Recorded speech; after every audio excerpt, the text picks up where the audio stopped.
Армысыздар, каналыма тіркеліп, лайк басып, әңгімені соңына дейін тыңдаңыздар. Алланың қалауымен ақ орамал тағып, босағаттап, өзімнің мектептен бірге жүрген жігітіме тұрмысқа шықтым. Магистратура оқып жатырып, шығып қалдым. Той өткен соң, бір аптадан кейін оқуға кеттім. Жолдасым келіп тұрды. Жазда бітіріп үйге келдім. Бірақ тұрмыс құрғаннан соң оған деген көңілім суып кетті. Бір төсекте жатпақ түгілі оның жүзін де көргім келмейтін. Әйтеуір ретін тауып, қашқақтаумен жүрдім. Солай жүріп, жұмысқа орналастым. Бір күні бірлігім бітіп, күйеуімнің телефонынан алмақ болып, бөтеннен келген SMS оқыдым. Білмегендей болып, ол бөтені туралы зерттеп, анықтап болып сұрадым. Мойындамады. Өзге әйелдермен сөйлесетінін. өлердегі сөзін айтып, ешқайда мені жібермеді. Сөйтіп мен жұмысымда жүре бердім. Ол қыздан қыз ауыстырып әдетін қоймады. Ал менің сезімім қызғаныштан арта берді. Бірақ бала болмады. Сөйтіп 2 жыл өтті. Талай қыз түгіл үлкен әйелдермен ұстадым. Саусағым жетпейді санауға ұсталған сәттерді. Бірақ ажырасуға білдей бір отбасымды жерге қаратқым келмеді.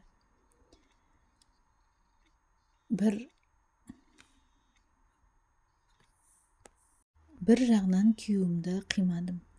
Отбасымен де келісе алмай қиыншылықтарда кездестім. Жоқ дегенді естімей өскенмен оны да көрдім, көндім. Сөйтіп жылдар айлар өте берді. Ал менің күйеуім өзгермеді. Бір күні қалаға мені 3 күнге командировкаға жіберді. Біз районда тұрамыз, яғни төркінім тұратын қалаға. Ең бірінші күні кешке тексеруден шығып таксиге отырдым. Үйіме, яғни төркініме бара жатырмын.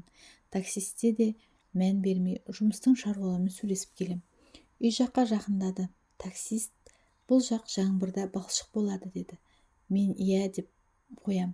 Талай осы балшықты кештік дедім. Үйге жақындары да осы жерден түсейін деп ақша төлерде қарындас телефон нөмір тастайсыз ба деп жымиды. Қарасам сүп-сүйкімді жігіт. Өмірде бірінші рет мен бейтаныс жігітке екінші нөмірімді қалай бергенімді білмей қалдым. Төркініме келсем бәрі бір жаққа кеткелі жатыр. 2-3 күн келеді екен. Үйде тек сіңілім екеуміз қалдық. Содан 1 сағаттан соң әлгі жігіттен WhatsAppқа хат келді. Ол кешке кездесейік деді. Мен қой деп қоямын. Сөздің тоғы тері, сол түні әлгі жігітпен түнде кездестім. Сіңілім киноға кеткен. Шынымды айтсам, күлімдеген көздеріне ғашық болдым. 90-шы жылғы екен, мен 91-шы жылғымын. Екеуміз әңгіме айтып 1 сағаттай отырдық. Маған қатты ұнады. Келесі күні тағы кездесуді ұсынды. Мен ол кезде нағашыларыммен пиццада отыратын. Үйге кеттім деп сол жігітпен кездесуге бардым. Бойы ұзын, көздері күлімдеген, қасына жақындасаң бүкіл әлемді ұмытасың. Күйеуімді де мүлде ұмыттым. Не керек, сол түні машинада сезімге беріліп екеуміз болып қойдық. Бір рет қана, оны қимай қоштастым. Үйге кеп сіңіліме құрдас қыздармен кездестім дедім. Сөйтіп 3 күн командировкам бітіп, таксистпен танысып, төркінім үйде болмаған кезде мен бөтен ерекпен болып қойдым. Келесі күні ол жігіт звондап, SMS жазып жатты. Ол кезде мен районда едім. Оған тұрмысқа екенімді айтпадым. Екінші нөмірімді өшірдім. Ал күйеуге деген сезімім өшті де қалды. Бар ойым сол таксист болды. Сөйтіп жүріп 1 айдан соң больницаға түстім. Аяғым ауыр екен. 2 жыл күткен сәби, өңім бе түсім бе бәрі мәз. Ал мен қорқа бастадым. Кімнен деп. Ешкімге айтпай жүре бердім. 2 айдан соң төркініме келіп, сол таксистпен кездестік. Құштарлығымыз соншалықты тағы бір қосылдық. Аяғым ауыр сенен деп едім, ол сенбеді. Тұрмысқа шыққалы жатырмын деп алдадым. Содан не керек, 9 ай 9 күн өткенде кімнен деген күдікпен жүрдім. Күйеуім ас үстіме түсіп босанғанша күтті. Босанған соң да қасымда болды. Менімен бірге қиналып, бірге толғатты десем артық айтқаным емес, ұлды болдым. Кімнен дейсіздер ғой, өзімнің күйеуімнен. Тіпті аузынан түсіп қалғандай қатты қуандым. Күйеуім балам екеумізге жақсы қарады. Ал ол жігітпен содан соң кездеспедім. Кездесейік деп жазып тұрады. Әлі де бойдақ екен. Кездескім келеді. Бірақ енді ұлым бар. Өмірде бәрі болады екен. Мен солай опасыздық жасадым. Күйеуімнің көзіне шөп салдым. ал күйеуім жеңіл жүрісін қояр емес. Неге олай жасайтынын білмедім. Ажырасамын деп үйге кетіп қалсам, артымнан жылап еңіреп келеді.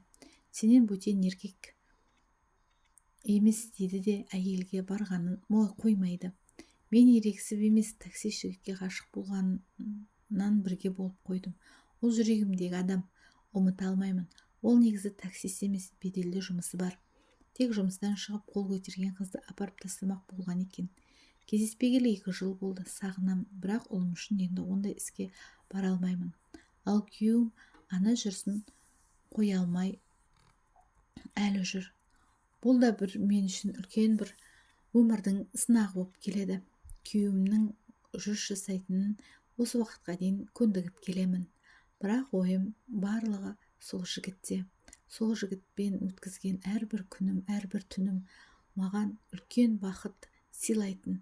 Сол бақытымды қайтадан кездестіргім келеді. Сол жігіттің әлі ыстық лебін, ыстық алақанын, ыстық еріндерін сағынамын, іздеймін. Ондай ләззатты, ондай ыстық сезімді күйеуім бере алмайтыны анық. Күйеуімнің де ондай сезімді бастан кешірген емеспін. Амалым жоқ, балам үшін күйеуіммен өмір сүріп жатырмын. Бірақ өмірді алда не күтетінін кім білсін. Мүмкін өміріміз өзгеріп жатса, сол жігітпен кездесіп, өмірім сол жігітпен өтуі де мүмкін. Бірақ алайда қазіргі таңда ұлым үшін өмір сүріп, жүріс жасайтын күйеуге де көндігіп өмір сүріп келемін. Бірақ сол жігіт әлі есімнен кетер емес. Сол жігіттің ыстық сезімін, маған деген көз қарасын, көзінің мейірімділігін, бәрін ұмыта алмаймын. Арамызда қаншама сезімдерді қайта жиып қоямын. Кімге айтарымды белгісіз. Жүрегімдегі үлкен сезім, ынтық сезімнің бар құшағындағы ыстық алауы өмірімдегі сол жігітке арнадым. Өмірде бұндай да болады екен. Тұрмыстағы әйелдің өзге еркекке ғашық болуы мен үшін жат дүние болатын.